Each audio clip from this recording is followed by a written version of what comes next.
Over the next few days in our devotions, I would like to focus on the gentleness of God. Now, oftentimes we end up focusing a lot on God's power because we see in Scripture the parting of the Red Sea and the mouths of the lions being shut by God on Daniel's behalf, and Jesus raising people from the dead.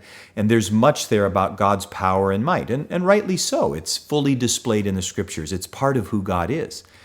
There's also other attributes, and one of those is a softer side, and that's the gentleness of God. You see, everything in creation and in our human relationships that's gentle is actually rooted in God Himself. Now, I want to show you how God approaches us at times, and I want to use a passage in 1 Kings chapter 19 where God is pursuing Elijah, desiring to speak to him. And in verse 11 it says, "And he said, 'Go out and stand on the mount before the Lord.' And behold, the Lord passed by, and a great and strong wind tore the mountains and broke in pieces the rocks before the Lord. But the Lord was not in the wind.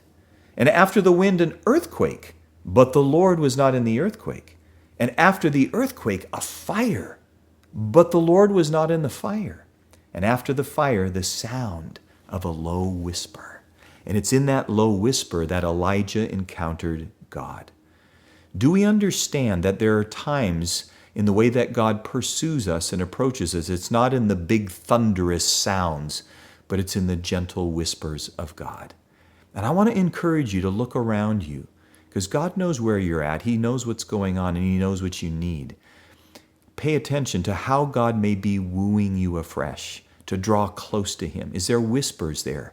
Can you hear it? And are you responding to that today?